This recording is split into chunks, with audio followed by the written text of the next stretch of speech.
ከፍ ከፍ አንበል። ኢነከ ለን ተኽሪቀል አርድ ወለን ተብሉገል ጅባለ ጡላ።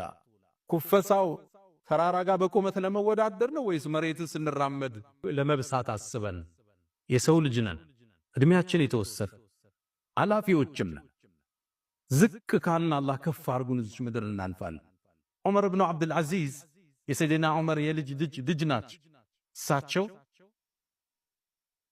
2 ዓመት ከ6 ወር የሙስሊሙን ዓለም አስተዳደሩ። ዝቅ ብለው አስተዳደሩ።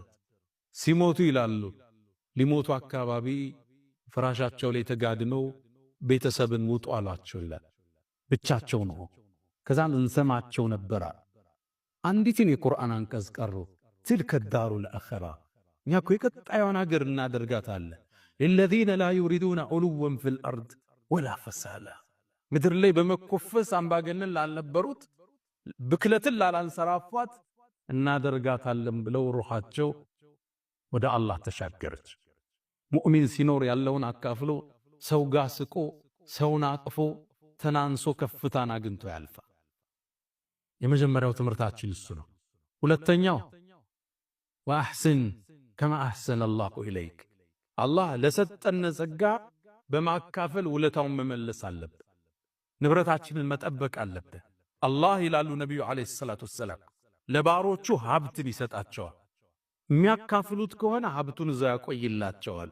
እጃቸውን ከሰበሰበ ወደ ሌላ ስም ይቀይረዋል ይላሉ። ሐዲሱን ሰሒህ። ባሮቹ ዘንድ ያሰራጨውና ሲይዙ ይይዝባቸዋል፣ ወደ ሌላ ይቀይረዋል።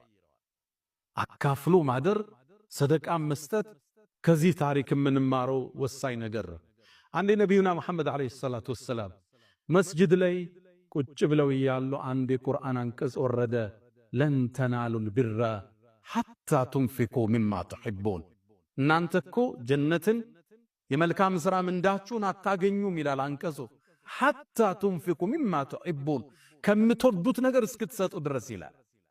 ይህን አንቀጽ አቡ ዳህዳህ የሚባለው ታላቁ ሰሃባ ሰማ። ወደ ነቢዩ መጣ። የአላህ መልእክተኛ ቁርአን ሰማሁት፣ ከምንወደው ነገር ካልሰጠነ የመልካም ነገር ምንዳችንን አናገኝም እንዲህ አላቸው። አንቀጹ እንደዛ ነው የሚለው። ከዛም የአላህ መልእክተኛ የኔን ማሳ ታውቁት የምወደውን አላቸው። የቱ ነገራቸው። ውብ ማሳ ነበረ።